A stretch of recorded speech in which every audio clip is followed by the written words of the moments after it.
அவங்க கேட்ட கேள்வி என்னன்னா, அந்த கல்லாப்பெட்டி கூட்டணின்னு கல்லாப்பெட்டி கூட்டணிங்கிற வார்த்தையை வந்து விஜய் பயன்படுத்தினார். அது மட்டும் இல்லாமல் என்ன சொன்னார்னா, அறிவாலயத்து பக்கமாக யார் நடந்து போனாலும் நிழலுக்கு ஒதுங்கினா கூட ஸ்டாலின் பிடிச்சி போட்டுருவார் கூட்டணின்னு. கொள்ளையடித்த பணத்தில் ஒரு பங்கு அவங்களுக்கெல்லாம் கொடுத்து அவங்கள கூட்டணியில் சேர்த்துக்குவாருன்னு தேர்தலுக்கு முன்னால் பரப்புரையும் போது பேசினார்.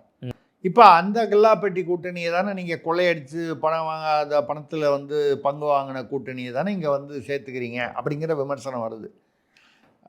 விமர்சனத்தை வந்து நம்ம வந்து பொய்யின்னோ அது தவறுன்னோ சொல்லவே முடியாது.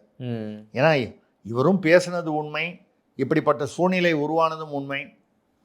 இந்த கவுண்டமணி தான் நம்ம சொன்னது தான் ஞாபகம் வருது ஒரு படத்தில், அரசியலில் இதெல்லாம் ரொம்ப சாதாரணமாப்பா அப்படின்னு சொல்லணும். இன்னொன்று வந்து பார்த்தீங்கன்னா, கல்லாப்பெட்டின்னு சொல்கிறாங்க.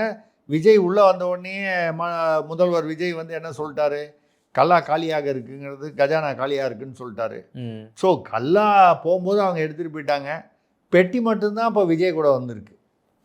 கல்லா எங்கேயோ போயிடுச்சு.